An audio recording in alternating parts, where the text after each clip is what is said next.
Johannes Marten den Uijl, known as Joop den Uijl, was a Dutch politician of the Labour Party. He served as Prime Minister of the Netherlands from the 11th of May 1973 until the 19th of December 1977. Den Uijl previously served as a member of the House of Representatives from the 6th of November 1956 until the 5th of June 1963.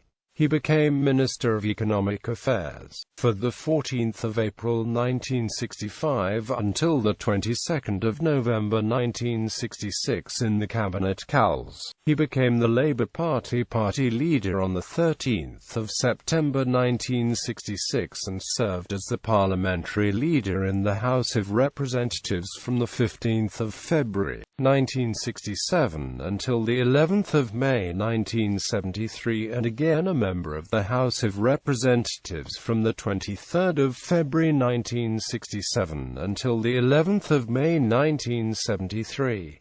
Den Uijl became Prime Minister of the Netherlands, leading the cabinet. Den Uijl. After his prime ministership, Den Uijl remained in active politics and returned as the parliamentary leader in House of Representatives from the 16th of January 1978 until the 10th of September 1981, and a member of the House of Representatives from the 16th of January 1978 until the 11th of September 1981. He became Minister of Social Affairs and Employment, Minister for Suriname and Netherlands Antilles Affairs, and Deputy Prime Minister from the 11th of September 1981 until the 29th of May 1982 in the Cabinet van EGT.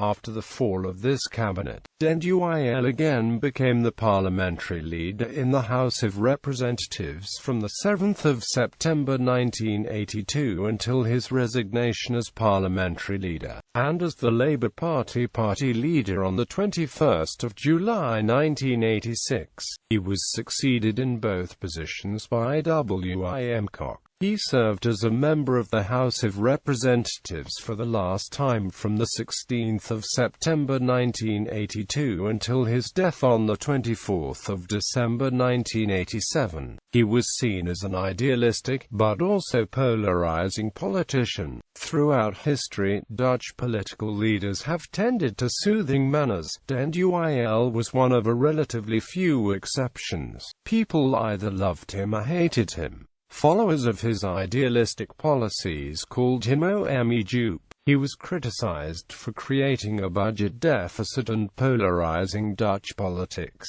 Associated with Den Uijl was the mark bear samenleving. Another idea associated with Den Uijl was de verbeelding aan de macht. Biography. Early life. Johannes Marten den Uijl was born on the 9th of August 1919 in the town of Hilversum. He was born in a Calvinist Reformed family. His father, Johannes den Uijl, was a shopkeeper and a basket weaver who died when Den Uijl was only 10.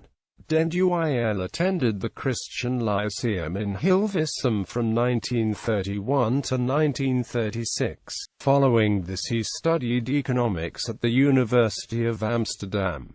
During this period in his life he left the church. In 1942 he attained the doctorandus degree. Until 1945 he was a civil servant at the National Bureau for Prices of Chemical Products, part of the Ministry of Economic Affairs. During that period he was part of the underground newspaper group that published the clandestine Het Parool. After the Second World War he worked for Het Parool, Vrij Nederland and other former resistance papers. From January 1949 to 1963 he was head of the Waardebekmensstichting, the think tank of the Partij van de Arbeid. In 1953, at the invitation of the American government, Den Uijl stayed for a few months in the United States, gaining an appreciation of the American experience. Politics. In 1953, den Uijl was elected to the City Council of Amsterdam, and in 1956 he was elected to the House of Representatives. In 1963, he became municipal administrator for economic affairs in Amsterdam, resigning his parliamentary seat. He resigned that post in 1965 to become Minister of Economic Affairs in the Cowles administration. As the responsible minister, he decided to close the uneconomic coal mines of Limburg, causing high local unemployment. Following the parliamentary elections of 1967, he became leader of the Labour Party in Parliament. Den Uijl's Labour Party won the 1973 elections in alliance with the Progressive Liberal Democrats 66 and Radical Christian Political Party of Radicals, but failed to achieve a majority in Parliament. After lengthy negotiations, he formed cabinet den Uijl with the Christian Democratic Catholic People's Party and Anti-Revolutionary Party. This cabinet faced many problems. An early problem was the 1973 oil boycott following the Dutch support of Israel in the Yom Kippur War. Den Uijl said in a speech on national television that things would never return to the way they were, and implemented fuel rationing and a ban on Sunday driving. Between 1973 and 1977, the country's economic situation turned ugly. The government's budget deficit increased tenfold, inflation approached 10%, the unemployment rate doubled, and the current account went from positive to negative, the latter a critical problem in a country that rises or falls on foreign trade. Despite economic difficulties, however, the government was able to enact a wide range of progressive social reforms, such as significant increases in welfare payments, the indexation of benefits and the minimum wage to contractual private sector wage developments, a system of rent rebates, and a universal work incapacity insurance scheme. The Primary Education Act of October 1974 gave more freedom to school heads regarding the programming of the curriculum, and an Act of June 1974 made supplementary benefits available to unemployed persons who accepted lower-paid work. In addition, a law of June 1976 enabled employees aged 60, 2 years after the first date of receipt of benefits, to continue receiving them until the age of 65. The purpose of this legislation was to improve the financial circumstances of older employees who are unemployed for a long time. In August 1976, job protection was introduced during pregnancy and for 12 weeks following childbirth. The number of years of full compulsory education were increased, and an Act on Equal Pay in the private sector was introduced. In addition, investments were carried out in social services, such as home care services for families. A regulation was introduced in September 1973 providing for the employment of persons for whom it is difficult to find employment and who have been in prolonged unemployment. Quote,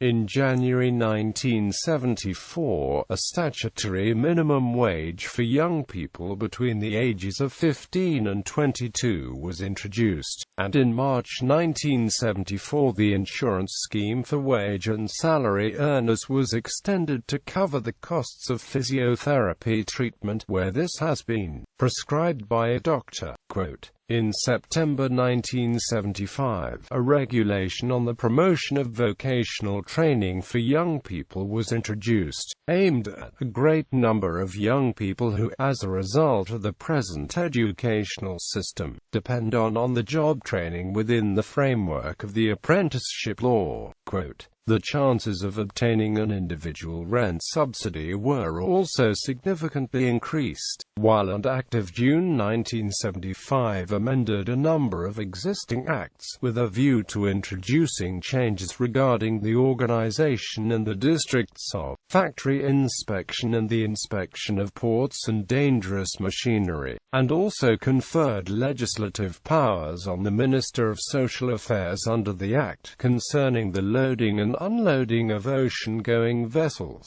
and extended the scope of the Silicosis Act. The Collective Redundancy Act of 1976 imposed an obligation on employers to give written notice of this intention to the relevant trade unions for consultation, while that same year consultative works councils were replaced by powerful ones modeled after the German works councils. Also in 1976, a law was passed forbidding dismissal upon pregnancy or marriage for all women. A February 1976 regulation on accidents in nuclear installations provided for interministerial coordination on measures to be taken in the event of accidents and for the preparation of an emergency plan, while a law of June 1976 provided for special measures for unemployed persons who reached the age of 60 and who had used up the rights to unemployment benefit. A law of December 1976 relaxed the conditions for exemption from national insurance contributions or entitlement to pay reduced contributions, and also extended entitlement to orphans' pensions to illegitimate children whose mothers are dead and who have not been recognized by their fathers. Quote,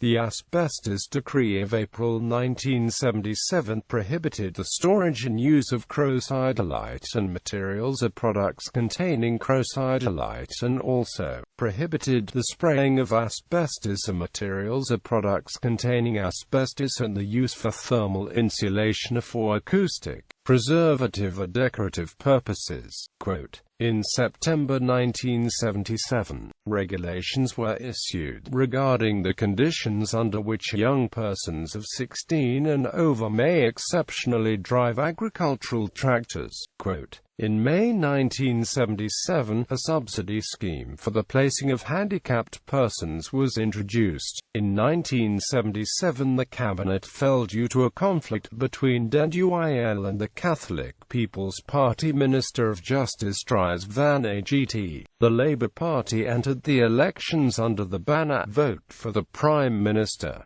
The Labour Party won by a landslide and 53 seats. Labour's coalition partner Democrats 66 also made gains, from 6 to 8 seats. However, its other coalition partner Political Party of Radicals lost nearly all its seats, making it impossible for den Uijl to form a new government that he could count on to support him in Parliament. More than 200 days after the election, the Christian Democratic Appeal formed a cabinet with the Liberal People's Party for Freedom and Democracy, supported by a small majority of 77 seats. After being opposition leader from 1977 to 1981, den Uijl returned to government in 1981. The Labour Party formed a coalition with Christian Democratic Appeal and Democrats 66. Den Uijl became Vice Minister President and Minister for Social Affairs and Employment.